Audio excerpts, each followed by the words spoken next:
नमस्कार। आप सभी मित्रों का बहुत बहुत स्वागत है मेरे चैनल में। मैं आचार्य पंकज शास्त्री आपका अपने चैनल में तहे दिल से हार्दिक अभिनंदन करता हूं। उपस्थित हूं एक बहुत ही महत्वपूर्ण जानकारी को लेकर के, और जानकारी का जो आज का विषय हमारा है वह है श्राद्ध कर्म को लेकर के। आप सभी को विदित होगा कि आश्विन माह प्रारंभ होने वाला है, और इसमें जो कृष्ण पक्ष आता है वह पितृपक्ष के नाम से जाना जाता है।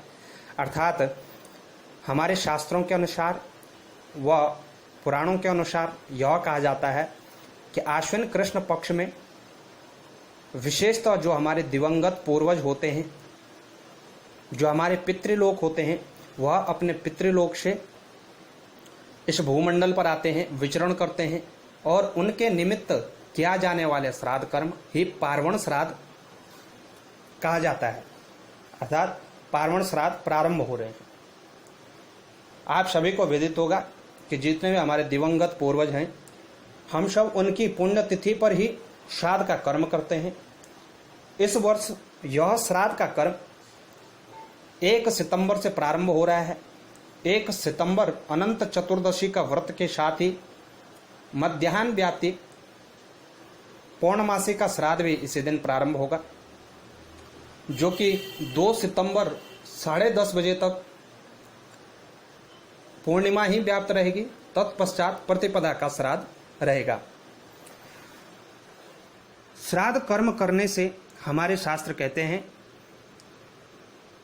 कि जो इस पितृपक्ष में श्राद्ध करता है, ऐसा वर्णन मिलता है कि उनके पितृ तर्पण, पिंडदान, ब्रह्मभोज इत्यादि से संतृप्त होकर के हमें आशीर्वाद प्रदान करते हैं, और हमारे कुल में उत्तरोत्तर वंश वृद्धि का आशीर्वाद देकर के पुनः अपने पितृलोक में चले जाते हैं। अर्थात ऐसा कहा गया है कि आयु पुत्रान यशः स्वर्गः कृति पुष्टि बलम श्रियम पशुन सौख्यम धन धान्यम प्राप्नुयात पितृपूजनात्। जो भी व्यक्ति इस पितृपक्ष में पितरों का पूजन करता है, उनके निमित्त श्राद्ध करता है, तर्पण पिंडदान करता है, दान धर्म करता है, वह सदैव आयु उसकी बढ़ती है, आरोग्यता आती है, और धन धान्य इत्यादि की सदैव उसके घर में वृद्धि होती है, और अंततः वह मोक्ष को प्राप्त करता है। पितृपक्ष का जो विस्तृत वर्णन मिलता है वह महाभारत काल इत्यादि में मिलता है। हमारे शास्त्रों के अनुसार सर्वप्रथम जो पितृपक्ष का और पितरों के निमित्त श्राद्ध तर्पण का उपदेश किया था वह अत्रि मुनि ने किया था।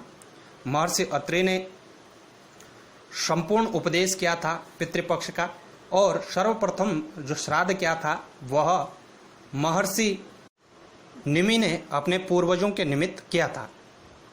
उसके पश्चात आपने देखा होगा महाभारत में सभी पांडवों ने अपने पूर्वजों को श्रद्धांजलि तिलांजलि देकर के पिंडदान व तर्पण किया था। अर्थात तभी से श्राद्ध का विशेष महत्व है।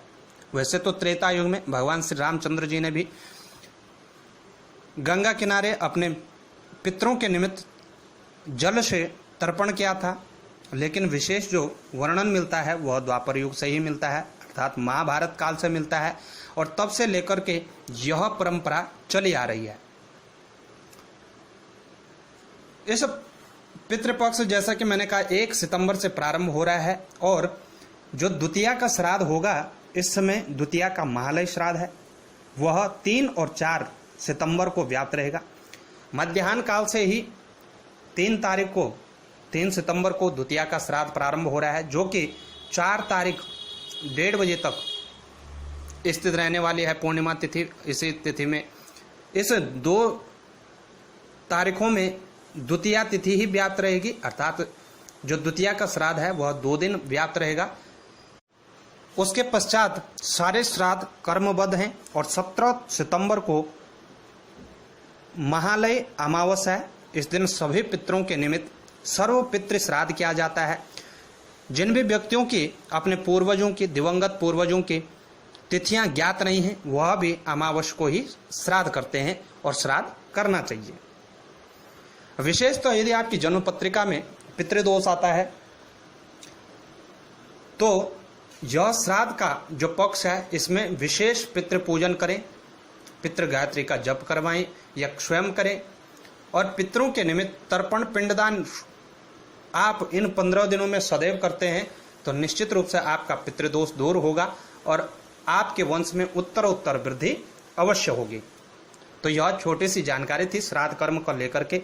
1 तारीख से 17 तारीख तक श्राद्ध का कर्म रहेगा। इन सभी तिथियों में कोई भी शुभ कार्य नहीं होता है, जो भी होता है वह पितरों के निमित्त किया जाता है।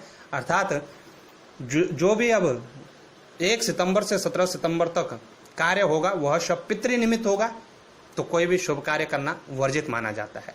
तो आप भी अपने दिवंगत पूर्वजों के लिए श्राद्ध कार्य अवश्य करें, और जानकारी आपको यह अच्छी लगे तो इसको शेयर अवश्य करिएगा।